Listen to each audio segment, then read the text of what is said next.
નમસ્કાર, આપ જોઈ રહ્યા છો લખત ન્યૂઝ અપડેટ ચેનલ। તમામ સમાચાર અને અપડેટ મેળવવા માટે ચેનલને સબસ્ક્રાઇબ કરો અને બેલ આઇકન પર ક્લિક કરો જેથી તમામ સમાચાર અને અપડેટ તમને મળી રહે। કાશી વારાણસીમાં કુમાનસિંહ સુરુપા રાણા દ્વારા શુભ કાર્ય કરવામાં આવ્યું।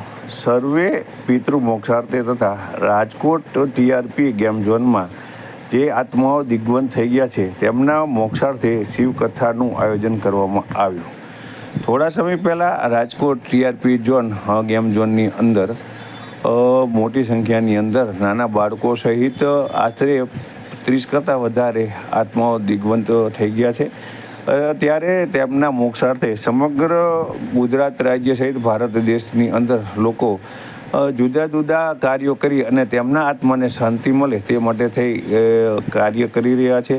ત્યારે લખતર તાલુકાના ઝમર ગામના એએસઆઈ કુમાનસિંહ રાણા દ્વારા કાશીની અંદર શિવકથાનું શિવપુરાણનું આયોજન કરવામાં આવ્યું છે અને તેમના દ્વારા જે આ ટીઆરપી ગેમ ઝોનની અંદર જે દિગ્વંત આત્માઓ છે તેમને અને તેમના આત્માના કલ્યાણ અર્થે કુમાનસિંહ સુરુપા રાણા દ્વારા શિવકથાનું આયોજન કરવામાં આવતા તેમનું સન્માન કરવામાં આવ્યું હતું। આધાર ચક્ર, મણિપુર ચક્ર, હૃદય ચક્ર, વિશુદ્ધિ ચક્ર, આજ્ઞા ચક્ર, શક્તિ અને શાંતિ એ પ્રણવના સ્થાનો બતાવવામાં આવ્યા છે।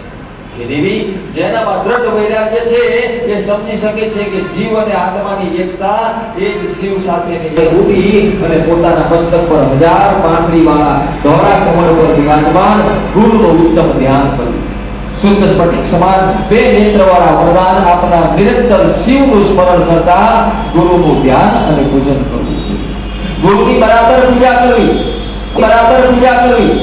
અને એ પછી ભગવાન સદાશિવનું ભાવથી સ્મરણ કરવું। પછી તો કે પ્રાણાયામ કરી અને 6 ચક્રોનું ચિંતન કરવું। સોહમસ્મિ સદાશિવ, હું જ છું એવું અનુભવ જે છે એ કરી અને પછી એની બહાર નીકળવું। શૌચ દંતમ ધાવન કરી અને સ્નાન વિધિ કરી સંધ્યા કરી ભસ્મ ધારણ કરી દીધું અને એ પછી ભસ્મ